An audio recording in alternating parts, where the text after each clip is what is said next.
This is War Room Moments, the show that takes you around the world to share interviews with some of the most successful and most relevant people on the planet, hear their stories, and get the most important business lessons they have learned on their road to success, and get exclusive advice on how to implement their success into your life and business.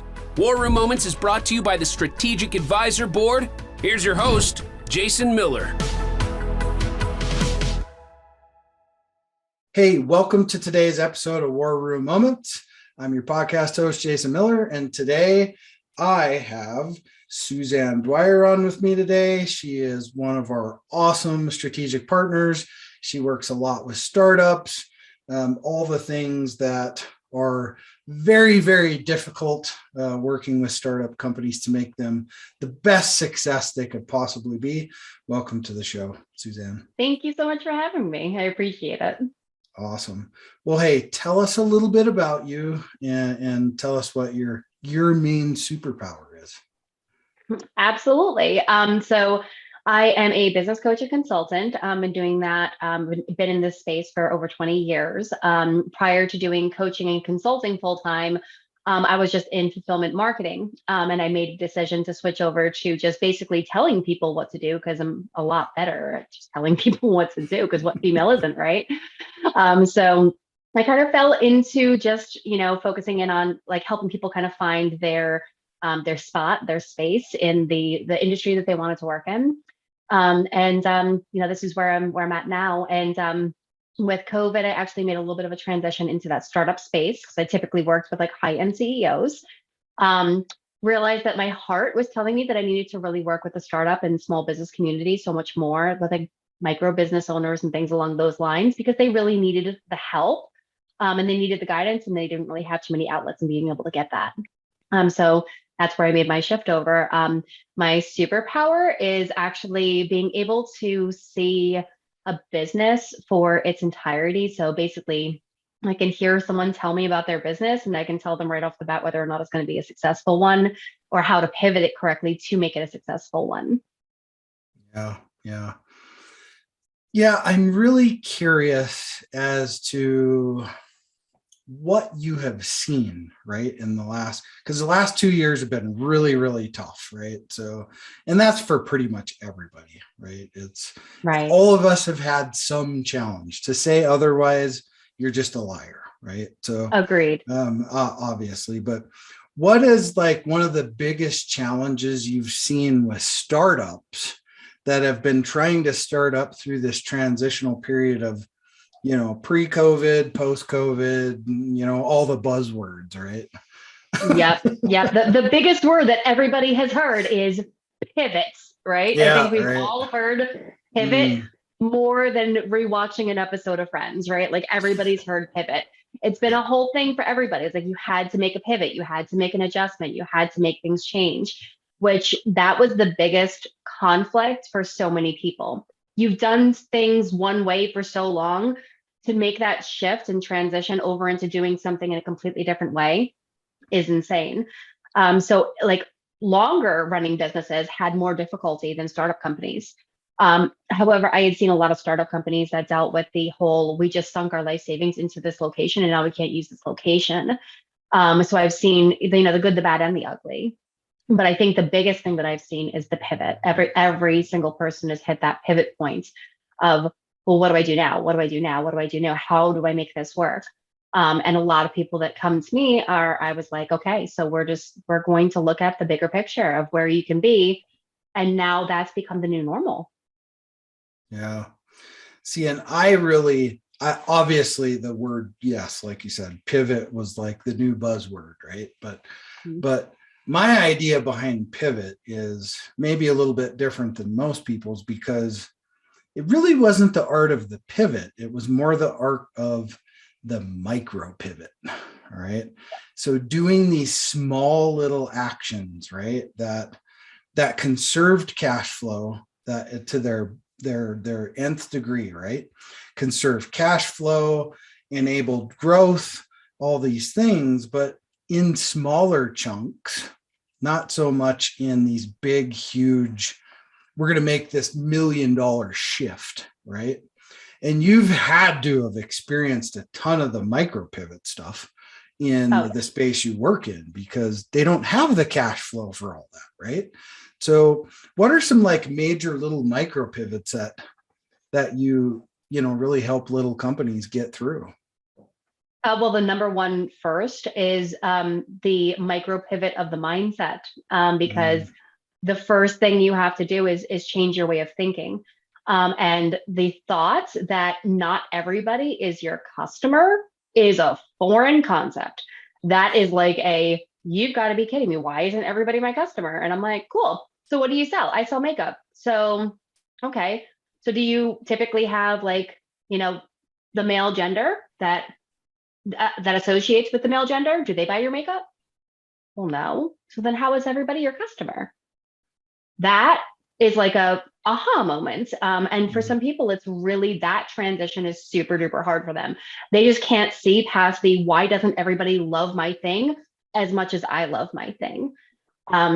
That is so hard for people to get past. And once they get past that piece, everything else that's suggested seems to be like, not a problem. Okay, now you're going to change your marketing. Now we're going to change the platforms that you're marketing on. You're marketing in these places, but your customers are in these places. So we're going to shift this and shift that. When the mindset shifts, everything else falls into place. That's the biggest piece, is that shift in the mindset. 100%, that's where we start. Yeah. And, that more than anything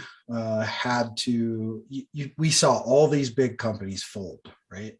And it's because they couldn't change to the fact that, what I have currently in this market today is not sellable, right?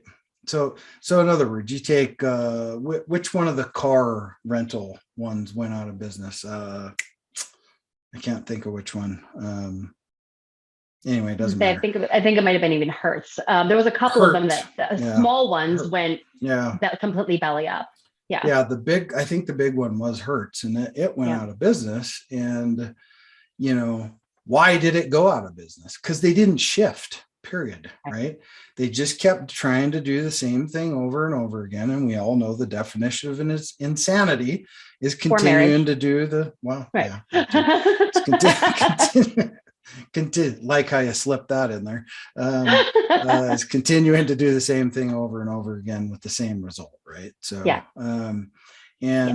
that's why a lot of those companies don't make it, right?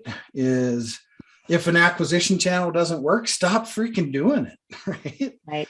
Don't do that anymore. Shift and try something else. Maybe it's something just crazy and wild to the left, right? But the only way you're ever going to know is to do these little tiny pivots and test the market, see what works and see what doesn't. And you see these big wide nets casted. Yep. It doesn't work. No.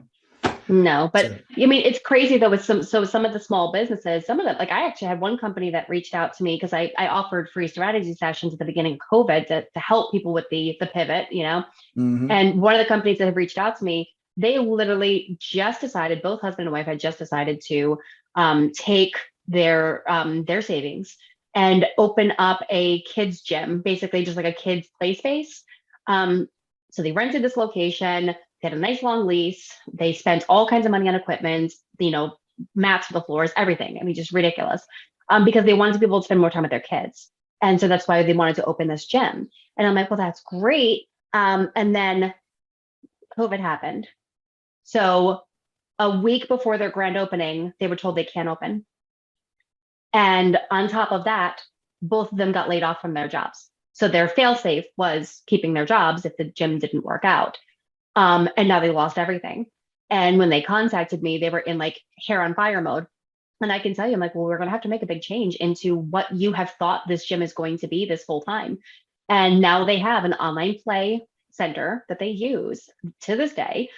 Even though the gyms have reopened, I'm like, no, I'm like, if you're still within this space, return the equipment. You probably can't get the money back for the lease, but you can return the equipment and we can do this digitally. And they created a digital platform for a play group for kids. It was just like, because they were so new, they were so scared of like well, what, I can't put in any more money. I can't do this. I can't do that. I'm like, this is going to cost you like this, not like this. I'm like, but you're going to get your money back. So actually you're going to be getting money back into your savings. And they made money within their first 30 days. So they were profit bearing within their first 30 days, which is exactly what they were looking for. But it's like, until that decision is made, it's hard. It's hard. They really have to, like, people have to think that stuff through. It's a lot of work though. You have to be open to it. And you're talking about bigger companies. Bigger companies are so set in their damn ways, so set in their ways that even when I was working with like high-end companies and like high CEOs and, multi-billion-dollar corporations, I can tell you, it was always the same thing: systems and strategies. Those were their issues, systems and strategies. It was people always. I always brought in an HR professional to deal with the people issues because HR is adult babysitting and I have zero interest in doing that. But it was always the systems and the strategies because it was so old school the way that they did things that it's repetitive behavior. And I'm like, yeah, this isn't working anymore. We got to fix these two things because your systems and strategies aren't talking to each other whatsoever.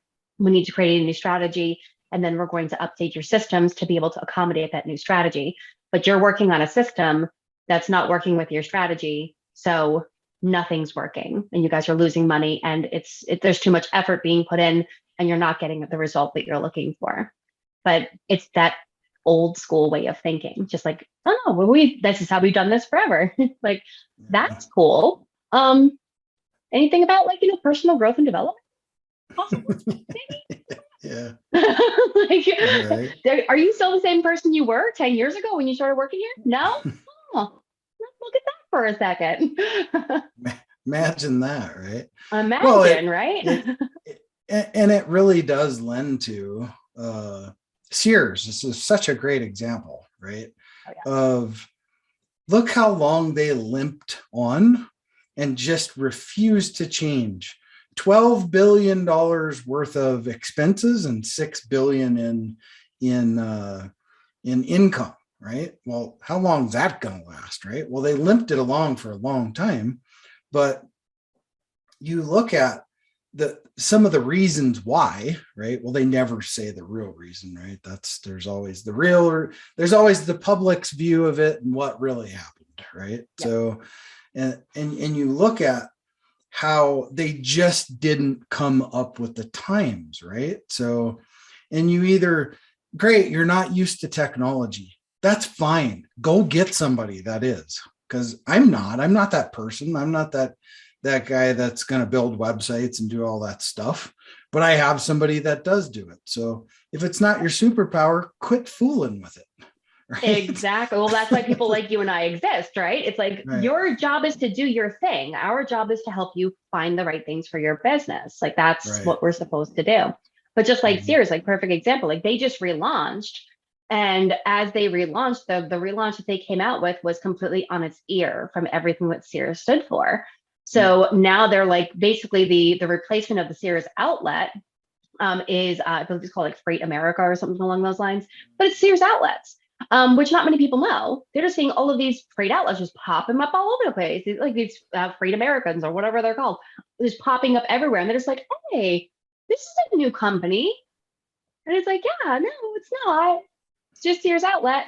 No one knows, but they're hiding the fact that they were Sears outlet because they don't want people to come in with the same negative thought processes around their actual company itself.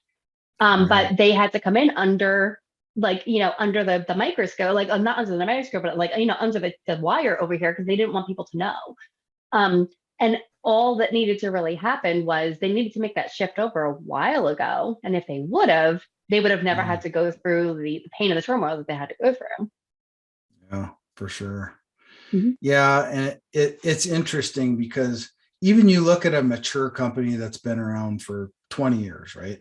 Mm-hmm. It seems like, and just from my own experience, right, we all have startup problems, right, along the way. And it's like you never solve some of those problems, right? And it's, I look at when you say solve a problem, right? I don't think we ever truly solve a problem. What we do is we just create solutions that they deal with the issue, for that moment. Yep. And then things change, and now it's a problem. And it's a new issue. And it's a new issue. So it's the latest and greatest tech, or it's the latest and greatest this, or that fails because, this system doesn't talk over here anymore. And then this, that, and the other. And it's a constant, crap sandwich all the time, right? Not all the time, but I mean, technology to me is like, it's like the devil. I hate technology. I wouldn't say that I. Well, tell me how you really feel. Yeah, that's how I really feel. And it's not like that I don't use technology, but what I do is have the right people that make sure that technology works in the right way. And that's probably the biggest struggle for, I would say, people that are our generation and above, right? Hell, my dad just learned how to text me the other day. Oh man, I can't wait till you get an emoji. so it's just like, every generation has their sticking points, right? So, and I think mine and yours generation, we're like right in the middle of all that. So we're still old school slammed with new school, right? Yes. 1,000,000%. I still maintain that Pac-Man is one of the best video games ever. And people are just like, Pac-Man? I'm like, shut up. Until you button mash in an arcade, you have no idea what I'm talking about. Come on. Right. That's funny. That's hilarious. No, but you're absolutely right though. Tech is one of those places where it does become really hard. And there's even people that are younger than me, younger than you, younger than even my kids' age, that aren't good in tech, just because some people are more inclined than others. It's not about as much the generations. We were raised differently. Yes. We will always and forever remember what dial-up internet sounded like. We hear that noise. We have Vietnam flashbacks, right? We know it. We will never forget that noise. My kids, I played that noise for them. They had no idea what it was. Mm-hmm. I'm like, yeah, you guys will never know what that is. It's crazy though, but I can say, I know kids that are 15, 16 years old, and tech is just not their stuff. Right. I know people that are in their late 50s, and tech is all day their stuff. So we have that generational gap, of course, but it's just basically just focus on your genius, focus on the things that actually light you up, and if you're more strategic, be more strategic. And that's exactly what you are. You're the strategy guy. You're the big brain energy, right? And you just surround yourself with the right people. Yeah, right. Here's a funny exercise that anytime you get the opportunity to do this, it's a great exercise. So take an old phone, the old turntable phones, right? Set that down, put a phone number in front of it, and ask somebody that's 15 to show you how to dial a number. I mean, it is literally the most hilarious thing. Oh, do you go 3 + 3 = 6? Or I've seen them press funny. it, kind of think that the rotary isn't a thing. I'm like, it's hilarious, but it just goes to show you how much things have changed. Because I remember we had party lines, and I remember when AOL chat became a brand new thing. Yeah, right. Dude, we're fucking old. Okay. We're flashbacking way too far. Seriously. Yeah. Well, I guess if you could share reach into your truckload of business struggles, right, that you've had in your own company, what would be the best one you think you could share on this show for the audience? Oh, honestly, the best one that not only I have struggled with, but I think every single business owner in the history of business owners have struggled with is ego. There is zero room for ego inside of a business. Zero room.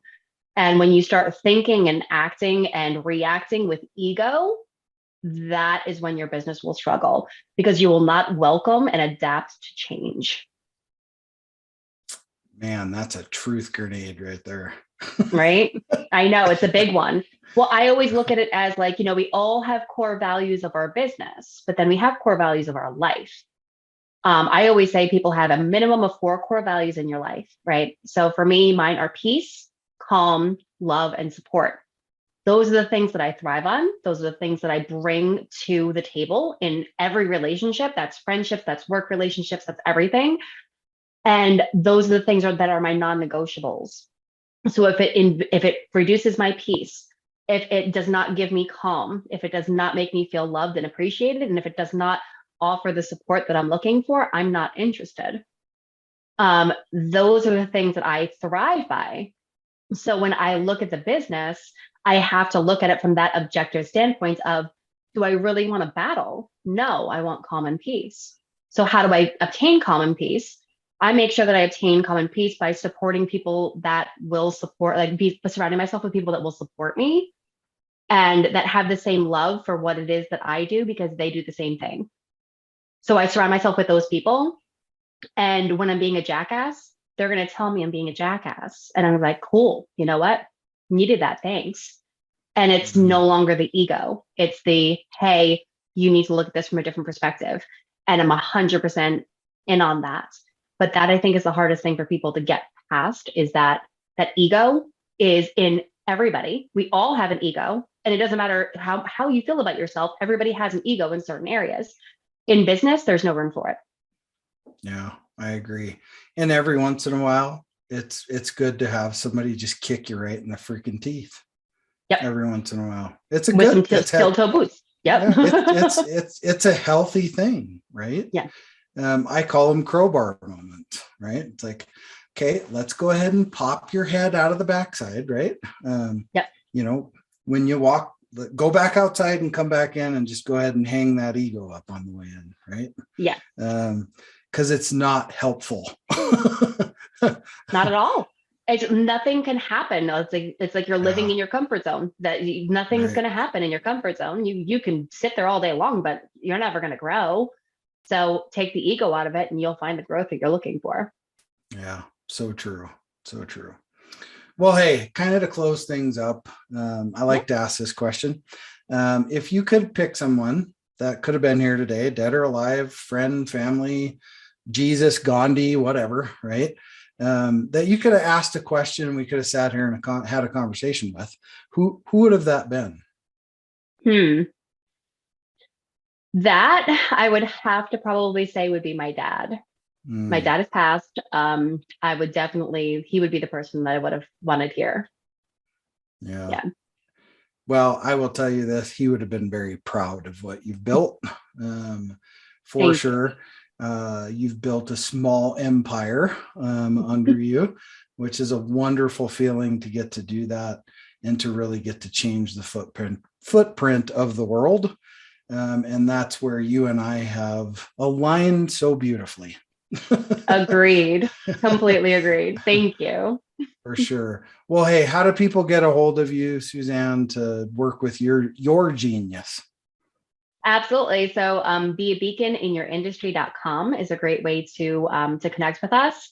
And we're here to help the small business and startup communities in finding the sustainability in your business and also show you how to grow that business to an effective place where you can stay in business after the first 5 years. So true sustainable business. And then, of course, we do make sure to collaborate with SAB to make sure that when you outgrow us, we have this wonderful partner to send you to. So that is how you get a hold of us. So just beabeaconinyourindustry.com. Awesome. Well, hey, we all know there's 168 hours in a week, something like that. Yep. I appreciate you spending this 1 hour with me. That's an honor and a privilege to have you here. So thanks for being here. Well, thank you so much for having me. I absolutely adore working with you guys. You're phenomenal. Awesome. Well, hey, thank you for joining us today on this episode of War Room Moments. Remember, dream it, believe it. If you're a startup, go achieve it with Suzanne, because she'll help you win. and win big. That's what matters, right? And not just monetary either, right? Wins are more than just money. So anyway, hope you enjoyed the show. And this is Jason Miller, your podcast host, signing off. Thanks for listening to War Room Moments with your host, Jason Miller. Please leave your feedback and visit strategicadvisorboard.com to get the latest and greatest business advisement on the planet. Follow us on social media for updates, and we'll see you on the next episode.